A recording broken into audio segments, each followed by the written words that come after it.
एक तरफ हेमंत सरकार 2 वर्ष पूरे होने पर तरह-तरह के कार्यक्रम कर रही है और बखान कर रही है कि उसने 2 सालों में क्या-क्या किया। वहीं दूसरी तरफ विपक्ष भाजपा जो है, वो सरकार को कई मुद्दों पर घेर रही है। कुणाल सारंगी जी प्रदेश भाजपा प्रवक्ता हैं, हमारे साथ मौजूद हैं। आइए उनसे बात करते हैं, उन्होंने कुछ मुद्दे उठाए हैं। कुणाल जी, 2 साल पूरे होने पर आपने हेमंत सरकार पर निशाना साधा है।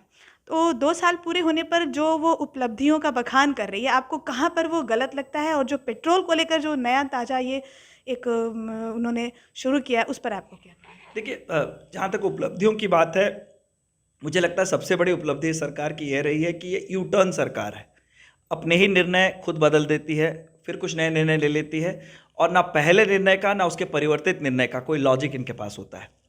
तो ये दुर्भाग्यपूर्ण है। और माननीय मुख्यमंत्री को जब यहाँ के युवाओं ने, यहाँ की जनता ने बागडोर अपनी सौंपी थी बदलाव के नाम पर, तो एक उम्मीद थी कि एक युवा मुख्यमंत्री के माध्यम से कुछ सकारात्मक बदलाव आएंगे।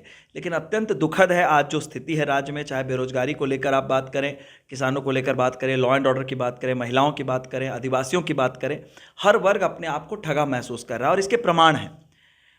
मैं उनके डिटेल्स में बाद में जाऊंगा। आपने पेट्रोल की बात की, मैं क्यों कहता हूँ यू टर्न सरकार है, और बिल्कुल कोई होमवर्क नहीं होता है। जैसे 5 लाख नौकरियां, बेरोजगारी भत्ता, जैसे हवाई वादे किए गए थे बिना उसकी कार्य योजना बनाए कि कैसे ये धरातल पर उतरेगा, कितना वित्तीय भार आएगा सरकार पर, इन बातों का कोई आकलन नहीं किया गया था। सिर्फ घोषणाएं कर दी गई वोट बटोरने के लिए।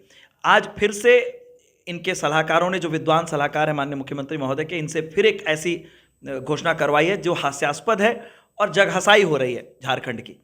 मुझे मीम्स भेजे जा रहे हैं मेरे दोस्तों के द्वारा पूरे देश से कि हम सब झारखंड आ रहे हैं क्योंकि वहाँ 25 रुपये कम पेट्रोल मिलने वाला है।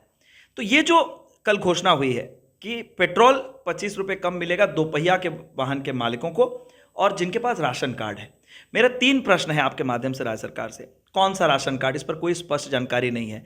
ग्रीन कार्ड, पिंक कार्ड या येलो कार्ड, किस राशन कार्डधारी को ये मिलेगा? और जब आप राशन कार्ड निर्गत करते हैं, जैसे अंत्योदय के राशन कार्ड होते हैं या प्रधानमंत्री आवास जब लोग अप्लाई करते हैं, तो ये स्वघोषित पत्र आपको जमा करना होता है कि आपके पास कोई दोपहिया वाहन नहीं है, 4 पहिया वाहन नहीं है। तो आप इधर कह रहे हैं राशन कार्ड लेकर आने जिनके पास 2 पहिया वाहन है, तो वो तो उनका राशन कार्ड कट जाएगा। फिर ये विरोधाभास है। दूसरी बात है, आप कैसे इसकी चेकिंग कीजिएगा कि जेन्युइनली जो गरीब लोग हैं उनको आप ये बेनिफिट दे रहे हैं? अगर कोई बड़ा आदमी किसी राशन कार्डधारी को अपनी गाड़ी में बैठा कर लाता है और उसे तेल भरवा लेता है, आप इसकी जांच कैसे कीजिएगा?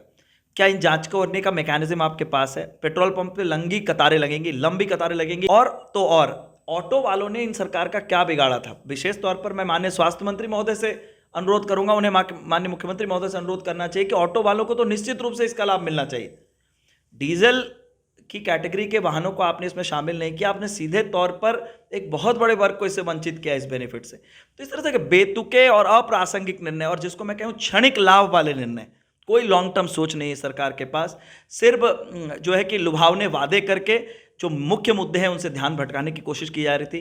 कल जनता को खुशी होती 2 साल पूरे हुए सरकार के, अगर माननीय मुख्यमंत्री महोदय ग्रामीण इलाकों में जो पंचायत सचिवों की नियुक्ति फंसी हुई है, तैयार है रिजल्ट बनकर, उसके रिजल्ट की घोषणा करवाते।